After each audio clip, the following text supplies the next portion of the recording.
Hello friends, कल यानी 29 मार्च को साल का पहला सूर्य ग्रहण लगने जा रहा है।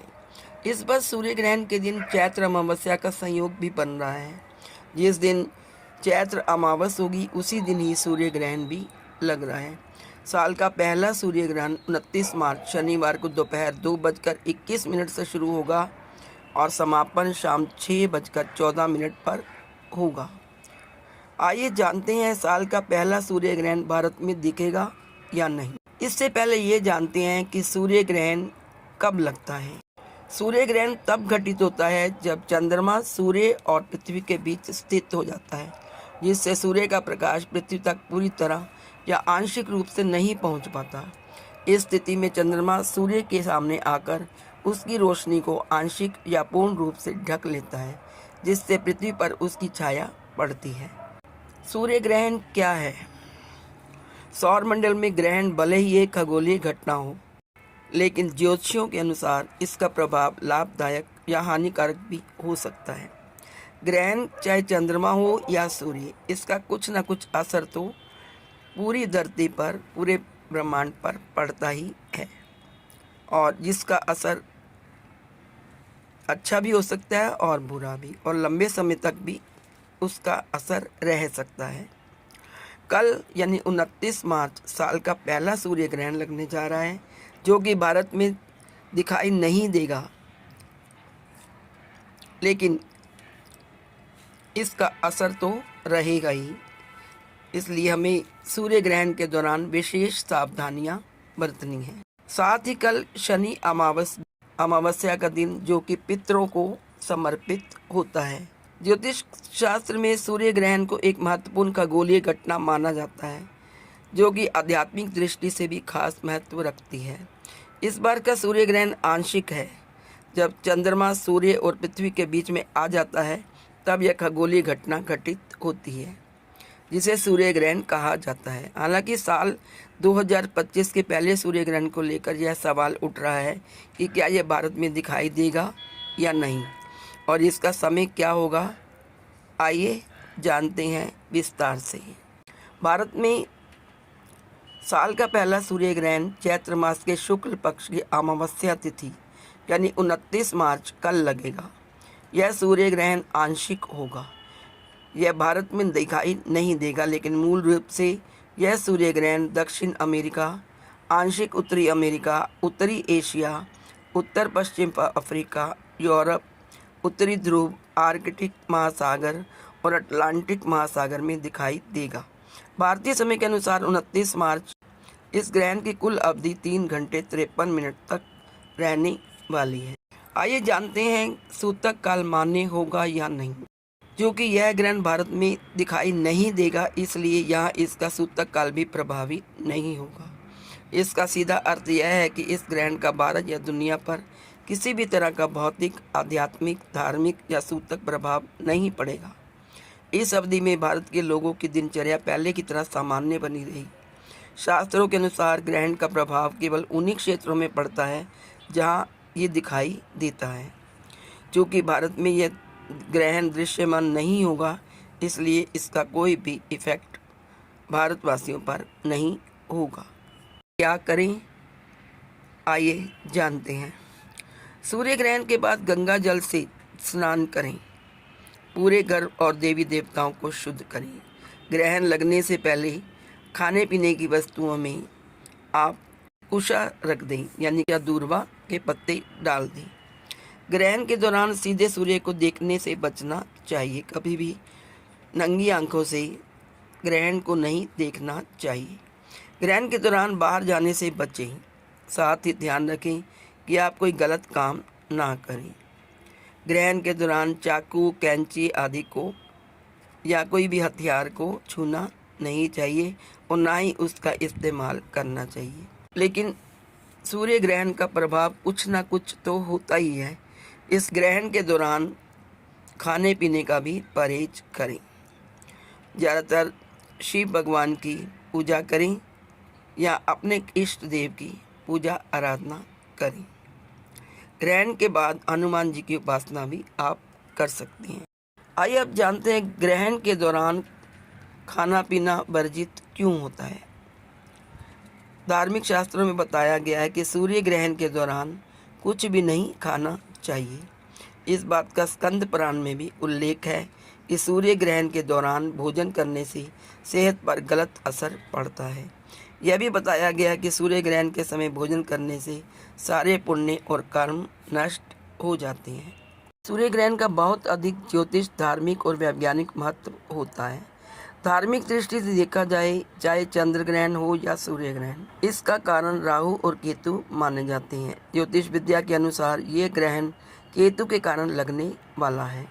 राहु और केतु छाया ग्रह को सांप की भांति माना गया है, जिनके डसने पर ग्रहण लगता है। वहीं कुछ लोगों का मानना है कि जब राहु और केतु चंद्रमा को निगलने की कोशिश करते हैं तब चंद्र ग्रहण लगता है। वहीं वैज्ञानिक दृष्टि से जब चंद्रमा पृथ्वी और सूर्य के बीच से गुजरता है तो इस स्थिति में सूरज की रोशनी धरती पर नहीं पहुंच पाती। इस घटना को सूर्य ग्रहण कहा जाता है। सूर्य ग्रहण में क्या करें और क्या ना करें, इसको लेकर बहुत सी बातें होती हैं।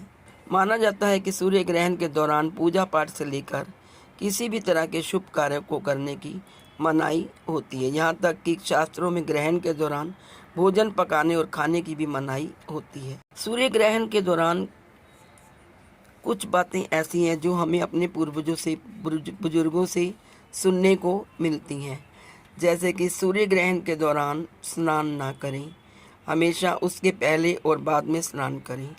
ग्रहण के दौरान खाना ना खाएं। सूर्य ग्रहण समाप्त होने के बाद बनाया गया ताज़ा खाना ही खाएं। ग्रहण के दौरान सूर्य को नंगी आंखों से मत देखें।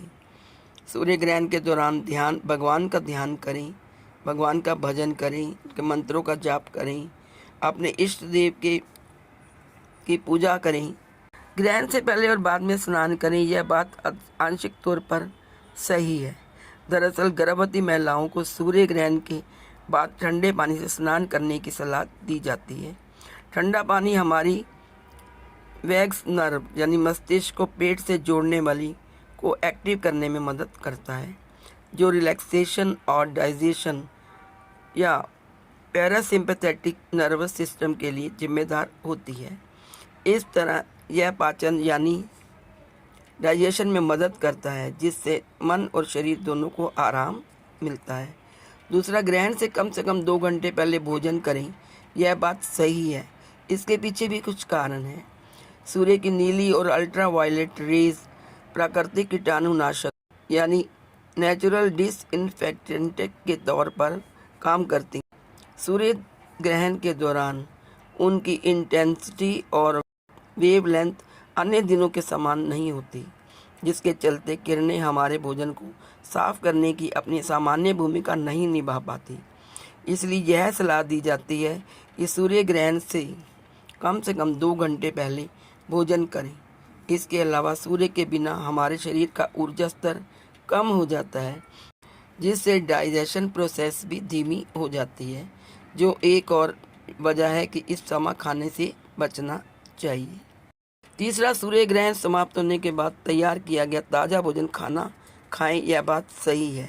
मुमकिन है कि ग्रहण के दौरान सूर्य की किरणों के हानिकारक प्रभाव से बचा हुआ खाना दूषित हो जाता है, इसलिए बेहतर है कि ग्रहण से पहले बना हुआ खाना ना खाएं और ग्रहण समाप्त होने के बाद ही ताज़ा खाना बनाकर खाएं। नंबर 4, ग्रहण के दौरान सूर्य को सीधे देखने से बचें, यह बात बिल्कुल सही है। वैसे तो किसी भी समय सूर्य को सीधे देखने की सलाह नहीं दी जाती, लेकिन ग्रहण के दौरान ऐसा करने से आंखों को परमानेंट डैमेज हो सकता है। दरअसल इस समय सूर्य की किरणों की तीव्रता आंखों की कोशिकाओं को नुकसान पहुंचा सकती है, जिससे रेटिना में जलन हो सकती है। आप ग्रहण को एक्लिप्स सर्टिफाइड ग्लास लगाकर ही देख सकते हैं, जो रेगुलर सन ग्लास से 1000 गुना डार्क होते हैं। नंबर 5, ग्रहण के दौरान बाहर जाने से बचें। इस बात में कोई सच्चाई नहीं है, इसका कोई साइंटिफिक आधार नहीं है, ना ही आयुर्वेद में ऐसा करने पर कोई पाबंदी बताई गई है। फिर भी गर्भवती महिलाओं के लिए घर के अंदर रहना और गर्भ में पल रहे बच्चे के अच्छे स्वास्थ्य के लिए जप और ध्यान करना बेहतर होता है। कहा जाता है कि ध्यान और मंत्रोच्चार से शिशु के मानसिक स्वास्थ्य पर अच्छा प्रभाव पड़ता है। नंबर 6, सूर्य ग्रहण के दौरान ध्यान करें। ये बात सही है। वैसे तो हर दिन ध्यान करना एक अच्छी आदत है, मेडिटेशन करना, खास तौर पर सुबह के समय, लेकिन सूर्य ग्रहण के दौरान मेडिटेशन करने का खास महत्व है, क्योंकि मन का चंद्रमा से और शरीर का पृथ्वी से संबंध होता है, और चूंकि सूर्य मन और शरीर दोनों से जुड़ा हुआ है, इसलिए जब तीनों खगोलीय पिंड एक सीध में होते हैं तो शरीर भी मन के साथ एक सीध में होता है, जिससे ध्यान करने के लिए यह एक बहुत अच्छा समय बन जाता है। मेडिटेशन करने से आपका एनर्जी लेवल बढ़ता है, जो इस समय बहुत ज़रूरी है, जब आपकी ऊर्जा का स्तर सूर्य ग्रहण की वजह से स्वाभाविक तौर से कम होता है। सूर्य ग्रहण के दौरान गर्भवती महिलाओं को खास सावधानी बरतनी चाहिए। गर्भवती महिलाओं को सूर्य ग्रहण के दौरान घर से बाहर नहीं निकलना चाहिए और ना ही सीधे सूर्य ग्रहण को देखना चाहिए। नंबर 2, सूर्य ग्रहण के दौरान गर्भवती महिलाओं को सुई धागे या चाकू, नुकीली चीज आदि का प्रयोग नहीं करना चाहिए। सूर्य ग्रहण के दौरान गर्भवती महिलाओं को सोना भी नहीं चाहिए, क्योंकि ऐसा करने से गर्भवती महिला और उसके बच्चे के स्वास्थ्य पर बुरा असर पड़ सकता है। इस अवधि में गर्भवती महिलाओं को अपना विशेष ध्यान रखना चाहिए। गर्भवती महिलाओं को सीधे सूर्य ग्रहण को नहीं देखना चाहिए और सूर्य ग्रहण से पहले बना हुआ खाना नहीं खाना चाहिए और घर के मंदिर में बैठकर पूजा पाठ करना चाहिए और रसोई घर में खाना भी नहीं बनाना चाहिए और ना ही भोजन करना चाहिए। घर के मंदिर में किसी मूर्ति को स्पर्श नहीं करना चाहिए। केवल हाथ जोड़कर भगवान का नाम या अपने इष्ट देव की पूजा ही करनी चाहिए, जिससे उसका बच्चा स्वस्थ रहे और उस पर सूर्य ग्रहण का कोई दुष्प्रभाव ना पड़े। तो दोस्तों, हमें सूर्य ग्रहण के दौरान क्या करना चाहिए और क्या नहीं, इसके बारे में मैंने आपको विस्तार से इस वीडियो में बताया।